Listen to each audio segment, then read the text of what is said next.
My neighbor killed my cat. Look at this. A month and a half ago, we lost our cats, and we suspected our neighbor of taking them. And today the boys came out here and found Herbie, and he was sitting right here exactly like this.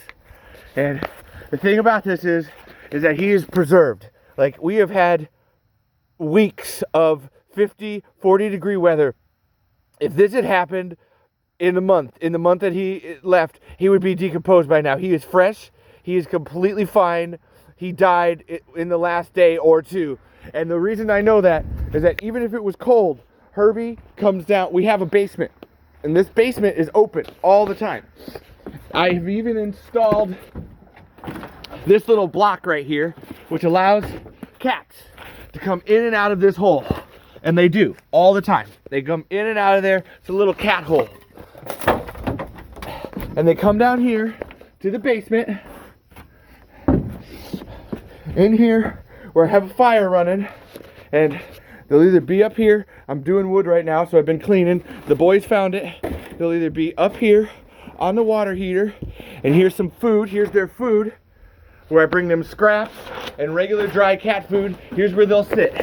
Usually this chair is right here, and they'll sit right there on a chair right next to the fire, which is all the way open.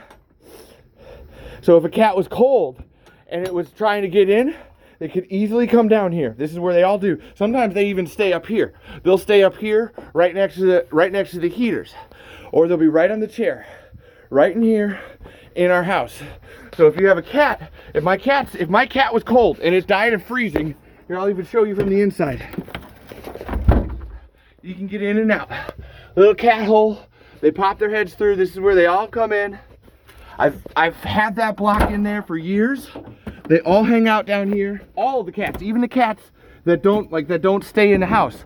Like, I have a cat named Sensei and a cat named Chris that we found.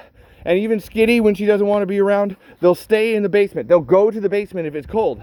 So there's no way that this cat could be here, sitting here. Look at this, in this perfect area right here, which is this was covering it, and it had been moved. It had been moved and was on top of the pool.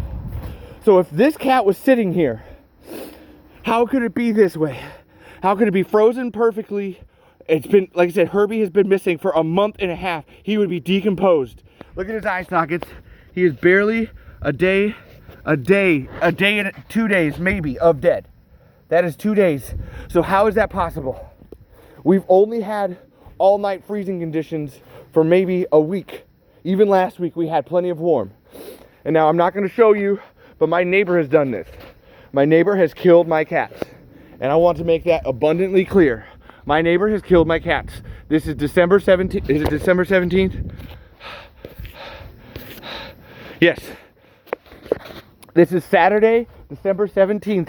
And that is my cat that is dead. I have one cat still missing, Gus.